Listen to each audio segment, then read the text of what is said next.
Que el Señor le bendiga en esta tarde. Así puesto de pie, voy a invitarle a que me acompañe en su Biblia a la segunda carta de Timoteo, el capítulo 1, versículo 3 al 5.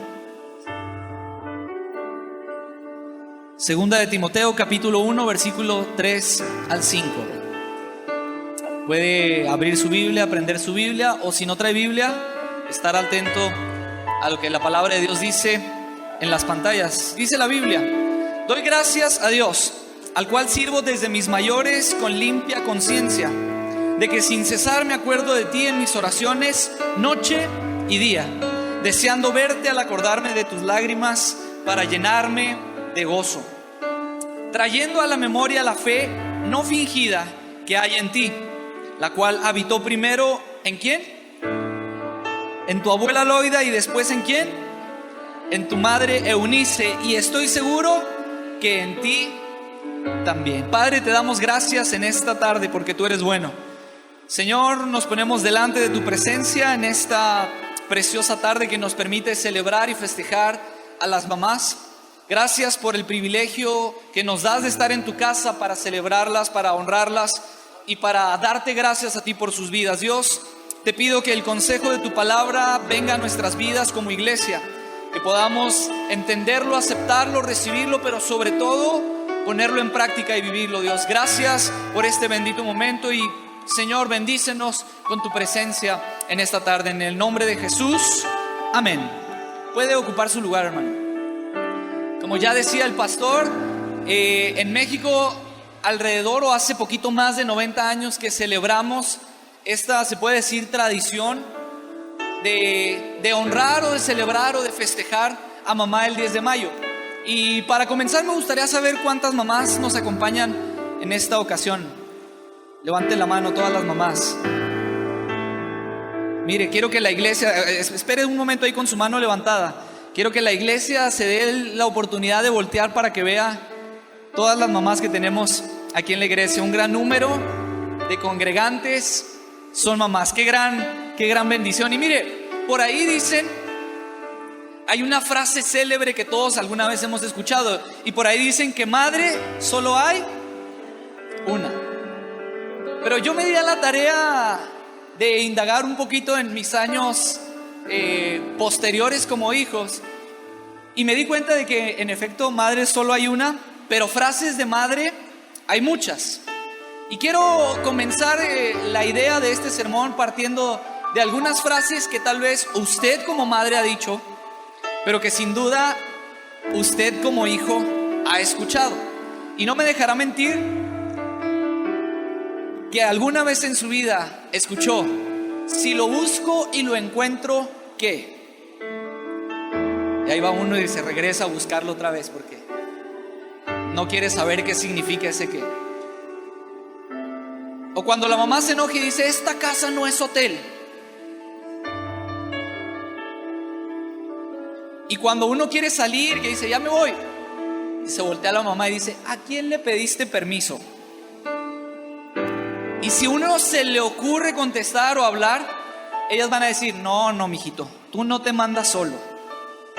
Y después de eso, si uno se pone grosero, si uno se pone al tú por tú con tu mamá, con su mamá, ella va a decir: soy tu madre y me respetas. Y uno empieza a guardar ahí distancia. Y se han dado casos donde los hijos siguen todavía en ese conflicto personal con la mamá, y cuando eso sucede, ella dice lo siguiente: espera que llegue tu papá y vas a ver. Y si todavía uno continúa en ese afán de no hacer caso, de ignorarla, entonces llegan las benditas matemáticas de las mamás, porque dicen: te doy hasta 3, 1, 2, y por ahí cuenta la leyenda que ninguna madre ha contado el número 3. Ya usted se imaginará. Y si uno quiere sobrepasar o ir por encima de la mamá o ganarle a mamá en algunos pensamientos, ella va a decir: mijo, yo no nací ayer. Y esto creo que sin duda es de todas las mamás, el momento cuando se ponen vulnerables, sentimentales, y que ellas dicen: es que a mí no me importan los demás, a mí me importas tú. Y se les empieza a quebrar el corazón, y luego dicen esa famosa frase: lo hago por tu bien. Y así de plano uno como hijo no entiende y no quiere aceptar la exhortación o la palabra de mamá, ella termina con una frase con broche de oro: pero algún día vas a tener hijos y te vas a acordar de mí. Sin duda alguna, como hijos, alguna vez hemos escuchado esas frases de mamá. El día de ayer teníamos la celebración para las mamás del Monte de los Olivos, y quiero decirle que si usted vino, usted sabe que se gozó. El mariachi, la comida, el buen trato de la iglesia fue especial para usted, y si no vino, se la perdió.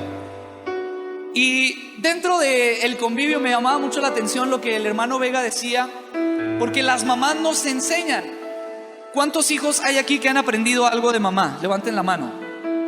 Sin duda alguna la mamá nos enseña. Quiero mencionarle algunas cosas de las que mamá nos enseña. Número 1, nos enseñan el razonamiento. Ellas dicen: porque lo digo yo, por eso y punto. Y ya uno tiene que razonar ese sentir. Nos enseñan la ironía. La mamá dice: sigue llorando y te voy a dar una razón para que de verdad llores.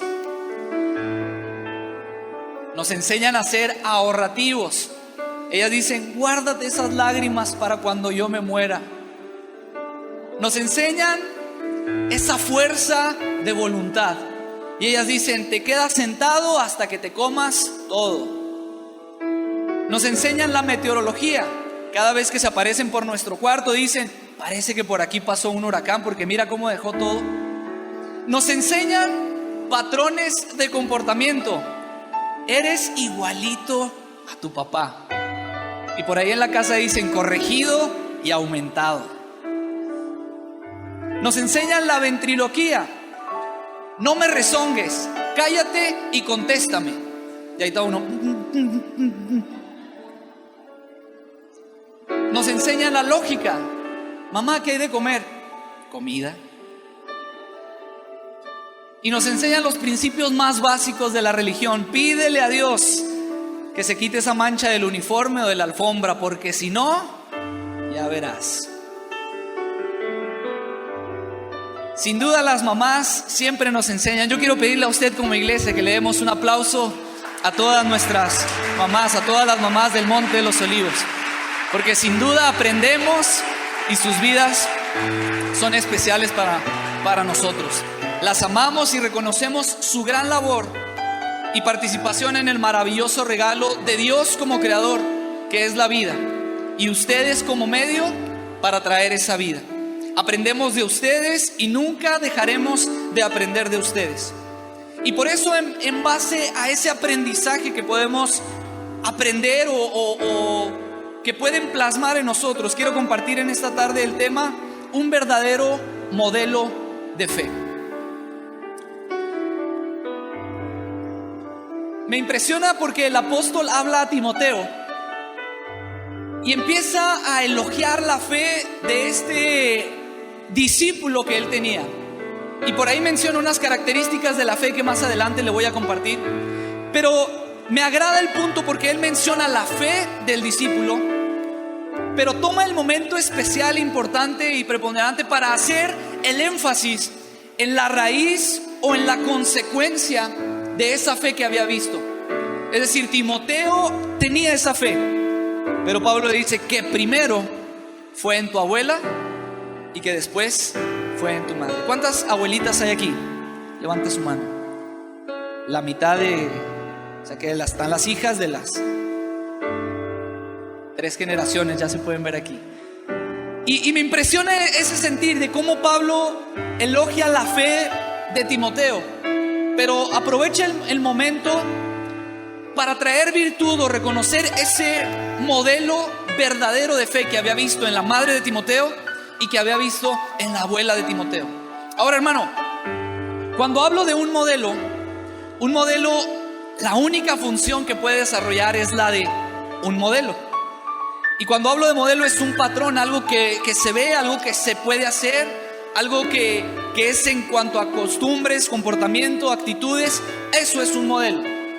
Y se lo explico de la siguiente manera.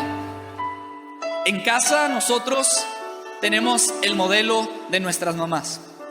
Ese es el modelo principal o directo que como hijos nos toca observar.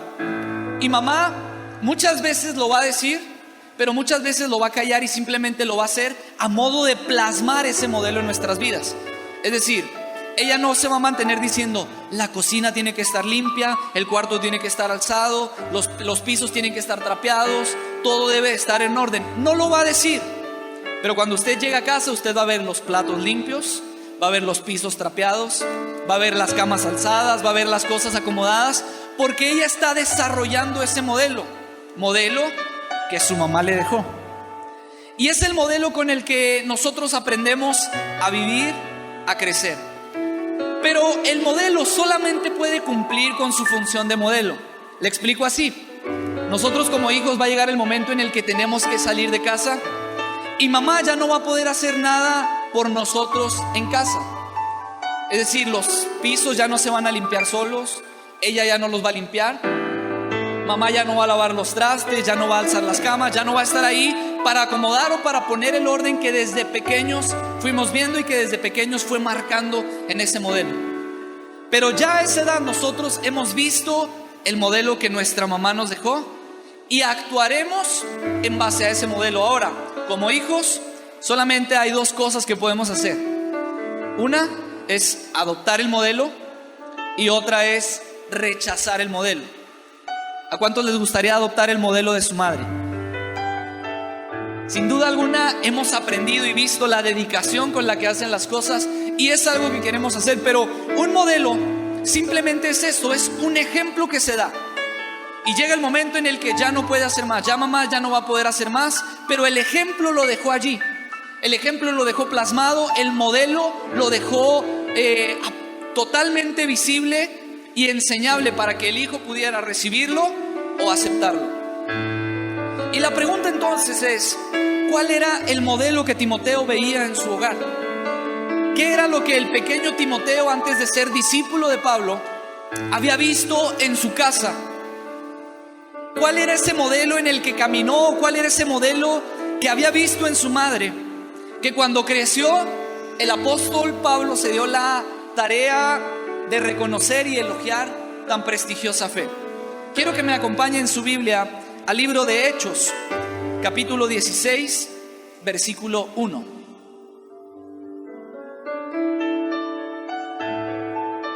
Hechos 16, 1.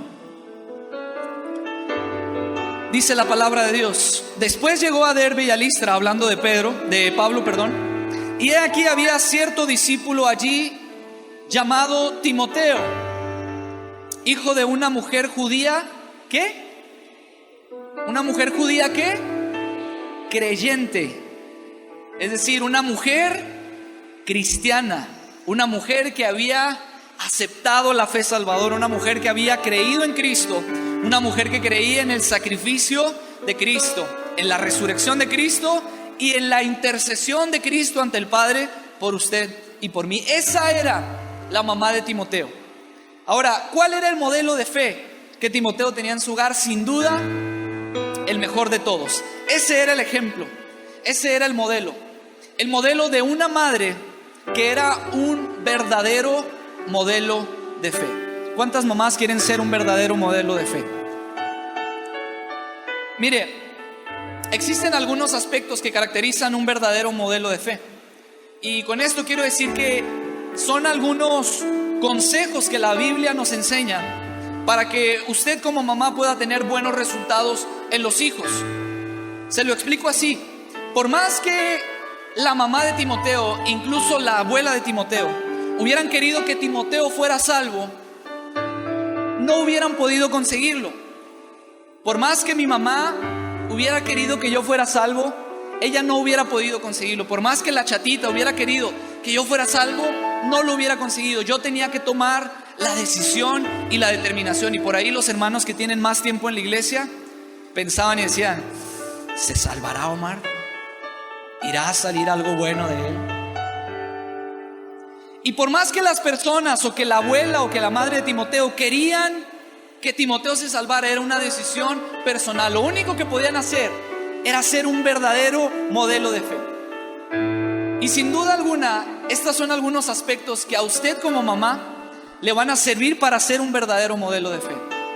Si sus hijos no han llegado a los pies de Cristo, si sus hijos aún no conocen al Señor como su Salvador, quiero compartirle estos consejos que sin duda serán de bendición y de ejemplo para sus hijos. Número 1, una instrucción perfecta. Proverbios, el capítulo 22, el versículo 6 dice: instruye al niño en su camino, y aun cuando fuere viejo, no se apartará de él. Un verdadero modelo de fe toma como premisa la instrucción de este proverbio, de instruir al niño en el camino de Dios. Nosotros como creyentes hemos entendido que Jesucristo es el camino, la verdad y la vida. Y la forma correcta en que podemos, en que usted como madre puede llevar a sus hijos a los pies de Cristo es instruyéndolos en el camino de Cristo. Por ahí alguna vez leía a un comentarista que hacía un énfasis sobre este proverbio, y el comentarista decía lo siguiente: el pasaje dice: instruye al niño en su camino, es decir, en el camino del niño, en el propio camino. Y cuando sea grande, cuando sea viejo, verás que va a ser difícil reprenderlo, que va a ser difícil corregirlo, que va a ser difícil enderezar su camino. Es decir, ¿qué pasa con un niño cuando no se le corrige? ¿Qué pasa con un niño cuando empieza a ser malcriado, cuando no hace caso a los papás, que se tira en el súper y empieza a llorar y yo quiero las cosas? Y no hay una corrección, no hay una instrucción. El comentarista decía: si tú lo dejas crecer en ese camino, no quiero saber lo que ese niño va a hacer cuando sea grande. Pero la instrucción que como hijos de Dios recibimos no es: instruye al niño en su propio camino. Nosotros decimos: instruye al niño en el camino del Señor. Que sus pasos sean dentro de los caminos de Dios. Es decir, que pueda venir a la iglesia, que sus amistades sean relacionadas o que sean parte de la iglesia. Yo lo he comentado con los jóvenes y adolescentes. Y Lucas Ley, en uno de sus libros de liderazgo juvenil, menciona lo siguiente: si tus mejores amigos, o si el círculo de tus mejores amigos no está dentro de la iglesia, entonces corres un grave peligro. Porque usted como madre va a poder instruir al niño en su camino, pero en esa instrucción tiene que aprender a cuidar las amistades que lo rodean, a poder pararse y decir: con ellos no, a plantarse con la seguridad y con la autoridad que la Biblia le autoriza, y decirle: no sales con ellos, no vas con ellos. Eso es parte de instruir al niño en el camino. Pero dentro de los consejos, quiero compartir el número 2, que es las suaves respuestas. Proverbios capítulo 15, versículo 1 dice: la blanda respuesta quita la ira. Y mire, mamá, yo sé que nosotros como hijos, pequeñas criaturas indefensas del Señor, llega un momento en el que llegamos a casa y hay veces que las cansamos. Hay veces que nuestras quejas, nuestro reproche, nuestro desorden, nuestro desastre, nuestra manera de ver las cosas en nuestro pensamiento limitado llega a cansarlas. Pero este es el consejo de la palabra: que sea una suave respuesta lo que podamos escuchar de ustedes. Cuando están desesperadas, cuando están enojadas, cuando ya les hemos colmado la paciencia, que nos puedan decir: ay, hijito, por aquí, mire, acá están las tijeras, mijo, aquí está tu comida. Les decía en la mañana, no es lo mismo que la mamá diga: mijo, aquí está la cena para que disfrutes. Ya te hice la cena, ya deja de estar molestando. ¿Se fija la diferencia? Suaves respuestas. Ese es el consejo, que usted como mamá siempre a sus hijos pida la dirección y la ayuda de Dios para que pueda dar esas suaves respuestas. Número 3, todo hecho con amor. Proverbios 15:17: mejor es la comida de legumbres donde hay amor. Dios me permitió dar clases en el Instituto Bíblico. En esta semana terminé con con la materia de libros históricos. Y me llamó mucho la atención porque uno de los alumnos que tenían en el instituto, él trabaja en seguros. Él es agente de seguros y su trabajo le permite andar viajando y andar de un lado a otro. Y ustedes saben que estas personas que tienen la opción o la posibilidad de estar viajando, cuando salen, la empresa se encarga de todos sus gastos. La empresa paga el transporte, la empresa paga el hotel y la empresa paga los alimentos. Y cuando la empresa paga los alimentos, por lo general, las personas buscan comer, desayunar y cenar en un buen lugar, en un buen restaurante. Y me llamaba mucho la atención porque veía en redes sociales lo que él ponía. Y decía, puedo comer en cualquier restaurante, pero nada se compara a los frijolitos de mi mamá. ¿Cuántos hijos dicen amén? ¿Por qué? Porque los frijolitos de mamá están hechos con amor. Podrá usted comer pato a la naranja, salmón en la tabla o lo que a usted se le ocurra de platillo más exquisito y delicioso, pero nada se va a comparar a los frijolitos de mamá porque están hechos con amor. Así que todo lo que haga para sus hijos, para su esposo, para las personas que lo rodean, siempre hágalo con amor. Me impresiona mucho y voy a hablar poquito de Marina, la esposa de Benja, que es una persona que admiro mucho y quiero mucho. Hubo un tiempo en que tuve la oportunidad de estar trabajando con Jusay en el estudio, y cuando llegaba la hora de comida, Marina siempre nos preparaba comida, pero ella siempre preparaba comida para toda la gente. No dudo que preparara comida para toda la campesina, porque terminábamos de comer hasta saciarnos, hasta quedar bien, y los resultados usted los puede ver. Y ya cuando terminábamos, Marina se encargaba de llevarle comida a los cholitos que estaban abajo, a las personas que no tenían comida, al señor que andaba trabajando allá afuera. Y me impresionaba porque ella no lo hacía como que, ay, pues le tengo que hacer comida, ándale, ay, para que coma. No, siempre lo hacía con amor. Y mejor es un plato de legumbres, de frijolitos, de lo que sea que tenga, hecho con amor, a cualquier plato fino que usted pueda probar. Pero esa es la instrucción, que siempre que usted vaya a hacerlo, lo haga con amor, para sus hijos, para su esposo o para las personas que sean. Número 4, la belleza desde el interior. Levanten la mano todas las mamás bellas que hay aquí. Levántela, por fe, usted créalo, hermana. Levántela. La palabra de Dios dice, Proverbios 15:13, el corazón alegre hermosea el rostro. Mire, tristemente hoy en la actualidad, los medios, la televisión, las telenovelas, las películas, todo lo que vemos en internet, tratan de plasmar un modelo de lo que la mamá en la actualidad debería de ser. Una mamá más preocupada por su belleza física que por el bienestar de sus hijos. Una mamá más atendida en lo personal que en el bienestar de sus hijos. Y eso es lo que la tele empieza a enseñar.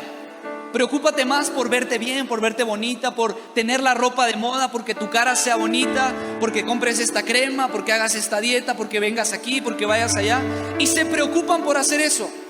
Pero nosotros como hijos de Dios, y usted como madre que ha escuchado y recibido el consejo y la bienaventuranza de la palabra de Dios, la instrucción es esta: el corazón alegre hermosea el rostro.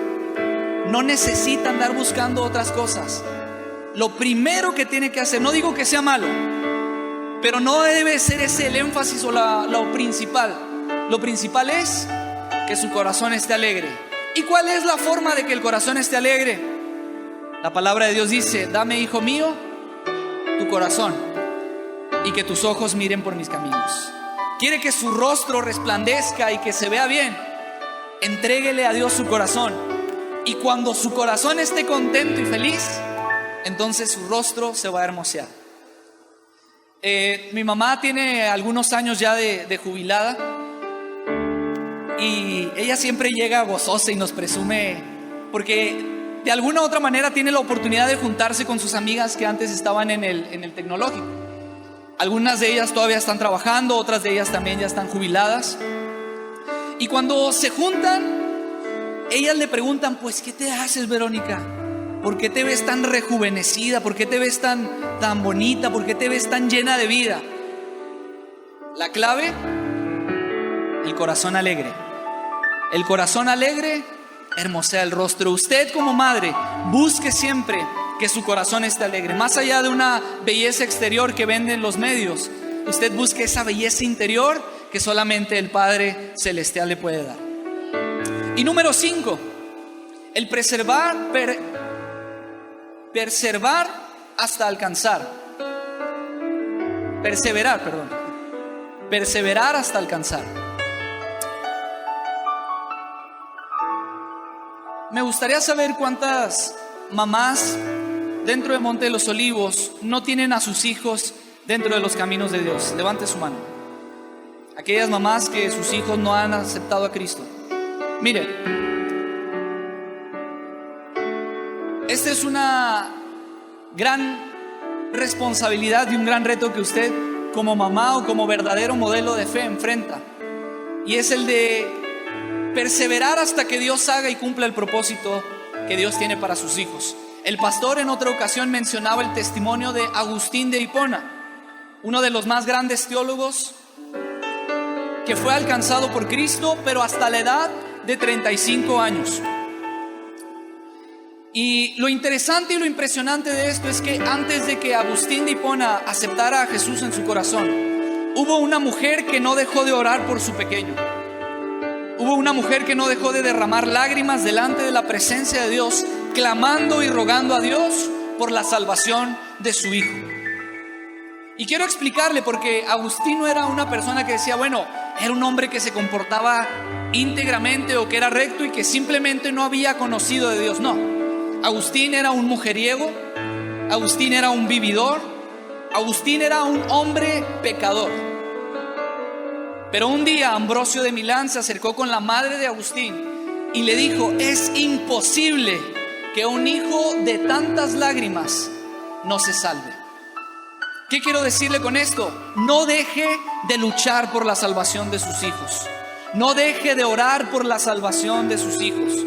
No deje de interceder y de clamar delante de Dios por sus hijos, que algún día lleguen al conocimiento de Él, que algún día se acerquen a sus pies, que algún día puedan entregar por completo su vida y que usted junto con ellos puedan descubrir el propósito que Dios tiene para su vida. No se canse de luchar por ellos, porque algún día juntos van a servir al Señor. ¿Alguien dice amén a esto? Que esa sea la práctica de usted como mamá, de usted como ese verdadero modelo de fe. Dentro de este modelo de enseñanza y de bendición, ustedes como madres producen muchos resultados sobre nosotros, muchas enseñanzas, pero dentro del pasaje que leíamos al principio, encuentro dos aspectos interesantes sobre la fe. Y me gustaría que abriera su Biblia nuevamente en 2 de Timoteo, el capítulo 2, versículo 2 de Timoteo, capítulo 1, versículo 3 al 5. Y usted lo puede leer ahí en su Biblia, se lo voy a parafrasear. El apóstol escribe al joven Timoteo y en otras palabras le dice: mis familiares y yo hemos servido a Dios y nadie puede acusarnos de nada malo. Siempre oro, ya sea de día o de noche, y te recuerdo y doy gracias a Dios por ti. Cada vez que me acuerdo de cómo lloraste y te pusiste triste, me dan ganas de ir a verte, y de verdad, ¿cómo me alegraría eso? Pero después de esto, hermano, después de mencionarle eso, hace alusión al modelo ejemplar, a ese verdadero modelo de fe. Y él menciona a su madre Eunice y a su abuela Loida, trayendo a la memoria la fe no fingida que hay en ti, pero la cual habitó primero en tu abuela Loida y en tu madre Eunice, y estoy seguro que en ti también. Qué palabras tan hermosas y a la vez desafiantes, porque el tema central sobre el modelo no es otra cosa más que la fe. Quiero que me acompañe en su Biblia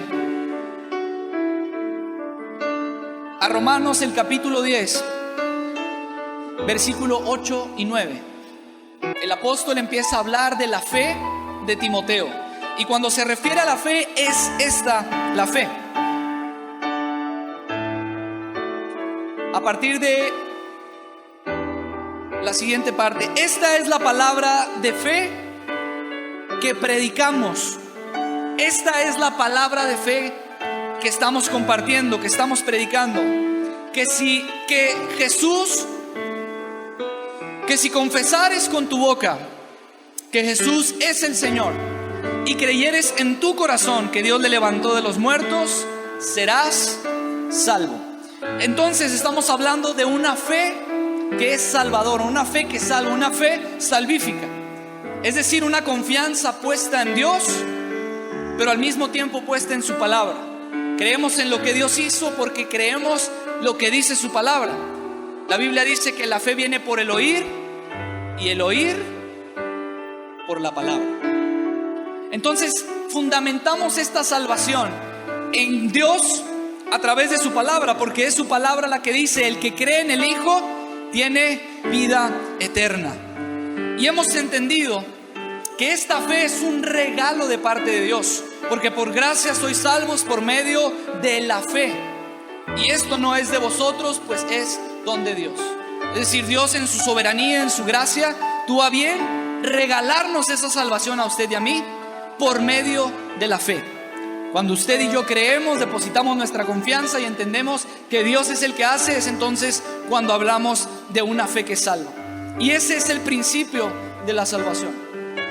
Y cuando Pablo está hablando con Timoteo, hermano, es a la fe que se refiere, a una fe que salva, a una fe que ha cambiado y ha transformado la vida. Pero fíjese cuáles son las dos actitudes o cuáles son los dos principios que encontramos de esta fe. El primero de ellos es una fe que no es fingida. Y Pablo le dice: me impresiona, me gusta, me agrada, me sorprende que mantengas esa fe que no es fingida. ¿Y cuál es la contraparte de una fe que no es fingida? La fe que es fingida.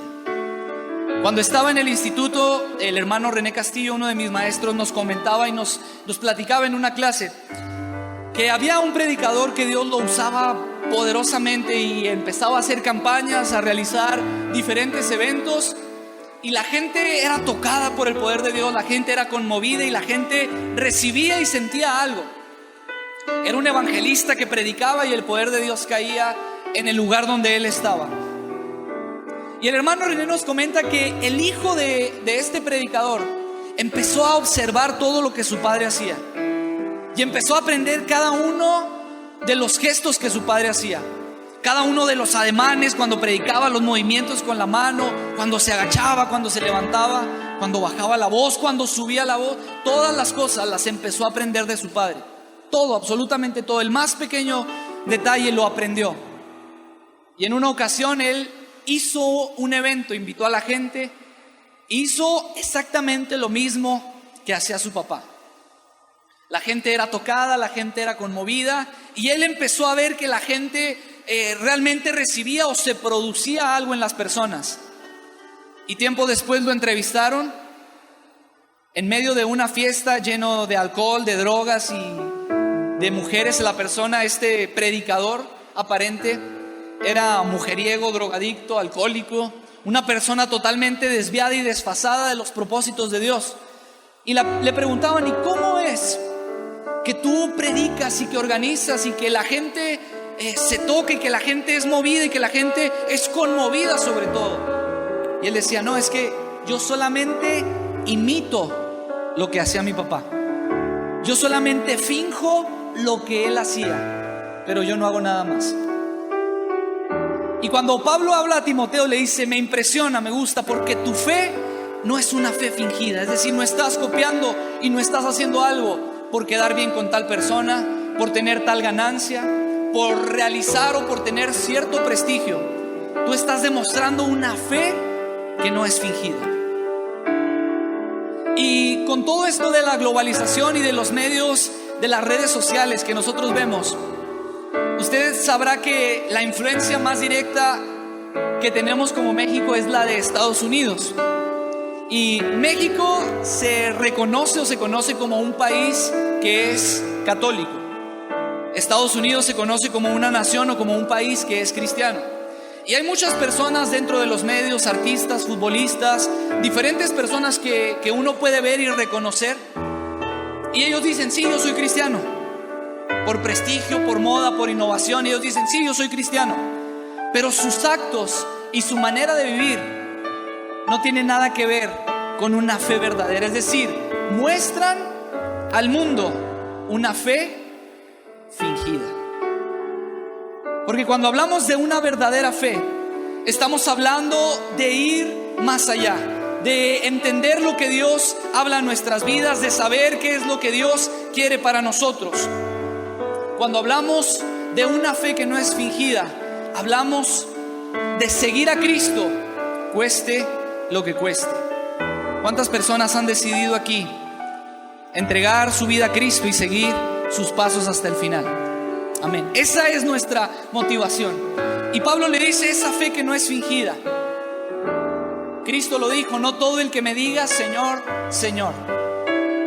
Y tristemente, hermano, no nos agrada admitirlo, pero en muchas iglesias hay personas que llegan al lugar, que se sientan, que cantan, que aplauden, pero con una fe que es fingida, con una fe que no ha aceptado el verdadero valor de la salvación en su vida. Y Pablo elogia y reconoce esta poderosa fe que encuentra en Timoteo, una fe que es eficaz, una fe que es viva, una fe que está allí. Pero lo segundo que menciona es una fe que habita. Y lo que Pablo dice es esa fe que primero habitó en tu abuela, que habitó en tu madre y que estoy seguro que también habita en ti. Y mire, quiero decirle esto. ¿Cuántos han tenido la oportunidad de alguna vez estar en un hotel? Levante su mano. Que haya podido ir a un cuarto de hotel o estar en algún hotel de vacaciones o de viaje. Mire, usted sabrá esto. No es lo mismo ser un habitante que ser un huésped. Cuando usted es un huésped, usted contrata los servicios del hotel, llega al hotel, todo está acomodadito, limpio, como si mamá hubiera pasado por allí. Y cuando está en el hotel, usted se acuesta en la cama, desalza la cama, prende la tele, se puede bañar, dejar la toalla colgada o tirada, o usted puede hacer en el cuarto. Si tiene alguna razón por la que debe de salir, usted va a salir, va a hacer las actividades que tenga que hacer. Y cuando regrese al cuarto de hotel, ¿qué cree que va a pasar? Todo va a estar como si mamá hubiera vuelto a ir a alzar o a recoger todo. Todo va a estar en orden, la cama va a estar alzada, las toallas van a estar acomodadas, la tele va a estar apagada, las luces van a estar apagadas, todo va a estar en perfecto orden. Porque nosotros como huéspedes no tenemos una responsabilidad activa dentro del lugar.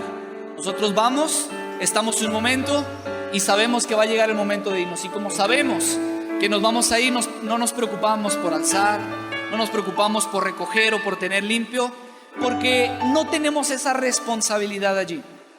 Pero cuando hablamos de un habitante, que una persona ocupa ese lugar, que ese lugar es su habitación, entonces hablamos de una responsabilidad activa. Si usted está en su casa, usted va a procurar que la cama esté alzada, que la cama esté tendida, que los platos estén en su lugar, que la cocina esté en perfecto orden, porque esa es la responsabilidad activa que tiene dentro de su casa. Y cuando Pablo menciona esta fe que habita, es precisamente lo que está diciendo. No es una fe que llega de vacaciones, que no hace nada y que cuando llega el momento indicado se aparta.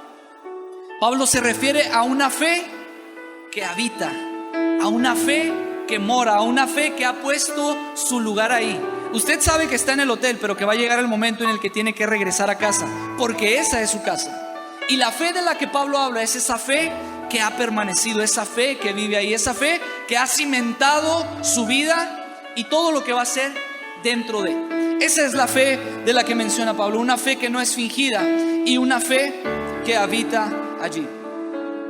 Todas esas palabras son unas palabras especiales y poderosas, pero a este es el punto que quiero llegar, hermano. La mención que el apóstol hace en esta ocasión, inmediatamente después de hablar de la fe de Timoteo, habla de esa fe activa, de esa fe que vive ahí, de esa fe que mora allí, pero que primero fue en su abuela y que luego fue en su madre.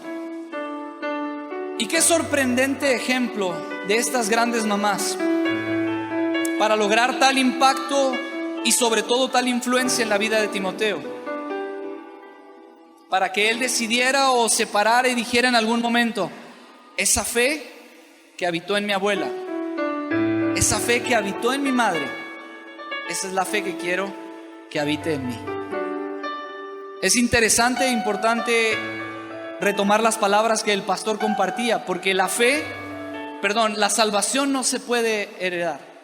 Y se lo comentaba yo ahorita: por más que usted quiera que su hijo se salve, no lo va a lograr. Puede orar y pedirle a Dios para que Él haga la obra, pero por más que usted diga: sálvate, sálvate, no va a lograrlo. La salvación no se puede heredar, pero lo que sí se puede heredar es ese legado de fe. Ese legado de fe que se enseña y se comparte, de tal modo que trae beneficios para la vida de los creyentes, porque es un principio de Dios. Mire, Cristo antes de irse dijo: toda potestad me es dada. Y después de mencionar ese poder y la potestad que Dios le había entregado, lanza la desafiante actividad o responsabilidad que todos como sus hijos tenemos, que es ir y hacer discípulos a las naciones. Yo quiero decirle esto: los primeros discípulos se forman en casa, con las enseñanzas y con las palabras de mamá. Los primeros discípulos se forman en casa, con las enseñanzas bíblicas, con los textos que mamá nos puede decir, con las oraciones que mamá nos puede llevar. Ahí es donde se empiezan a formar los verdaderos discípulos. Y en esta ocasión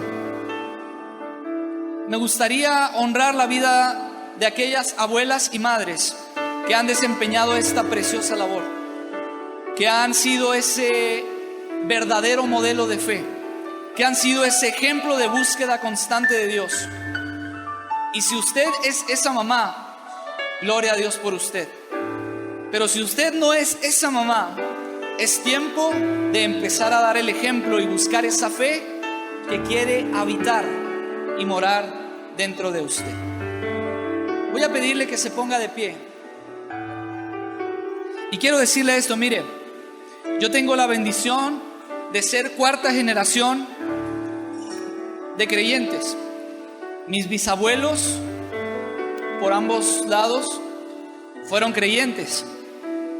Mis abuelos por ambos lados fueron creyentes.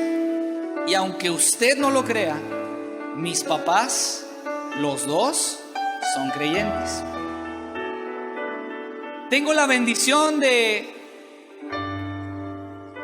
haber pasado por esas generaciones y haber entendido que la salvación no se heredó para mí, pero haber entendido que ese legado estuvo allí. Qué hermoso saber que la fe que hoy habita en mí, habitó en mi madre, que cada noche antes de dormir siempre se acercaba y me decía: Omar, que Jehová te bendiga y te guarde, que Jehová haga resplandecer su rostro sobre ti, que Él ponga en ti paz, que Jehová te bendiga, que Dios te bendiga, que Dios te prospere. Qué bendición para mí saber que esa fe que hoy habita en mí habitó también en mi abuelita, en la chatita, que a sus 80 años de edad, el día de ayer expresó y decía las siguientes palabras: con mis labios y mis manos te alabé, y de amarte, mi Señor, no me he cansado. Batalló para levantarse, tuvieron que ayudarla, la detuvieron para que pudiera cantar junto al mariachi. Y ella dijo: ya mi fuerza y mi vigor se han terminado, pero puedo asegurarte, mi Señor, que aquí dentro de mi ser siempre te alabo. Es una bendición para mí poder decir que la fe que habitó en mi abuelita es la fe que habita en mí, que la fe que habitó en mi mamá es la fe que habita en mí. ¿Por qué? Porque yo pude ver ese verdadero modelo de fe en sus vidas. Cada vez que mi abuela oraba por cada uno de sus hijos, cada vez que mi mamá oraba por mí o por Raquel, cada vez que se presentaba la oportunidad de lanzar una declaración poderosa de la palabra de Dios a la gente que fuera, Ese es un verdadero modelo de fe, un verdadero legado de la fe. Y qué bendición que como madres, en este domingo, usted anhele fervientemente ese deseo de ser un modelo de fe para sus hijos. Que pueda expresar las palabras que Josué pronunció frente al pueblo y que les dijo: miren, yo no sé qué va a hacer de su vida, yo no sé qué van a hacer con su futuro, yo no sé si van a seguir sirviendo a sus dioses, yo no sé si van a seguir haciéndose del lado de los paganos.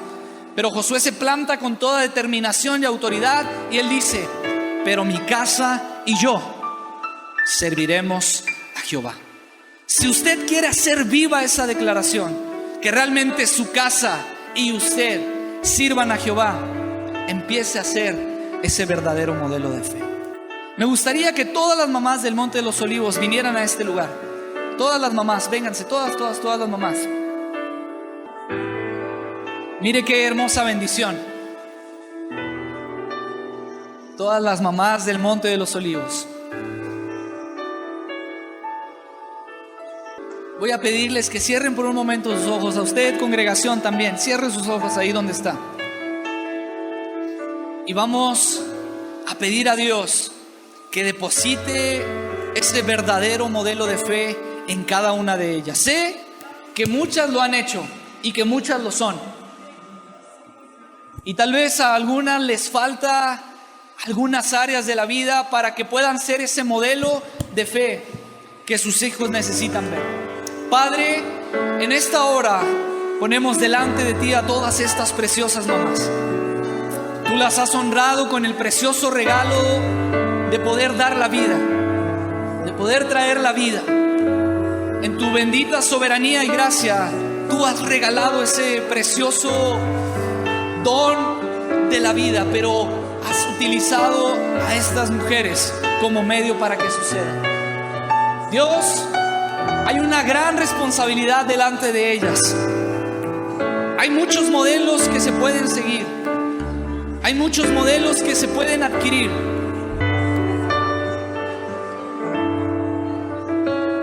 Pudiéramos usted y yo estar en cualquier lugar, lejos y apartado de la soberanía y de la gracia de Dios. Pero gracias a estos verdaderos modelos de fe, usted y yo estamos aquí.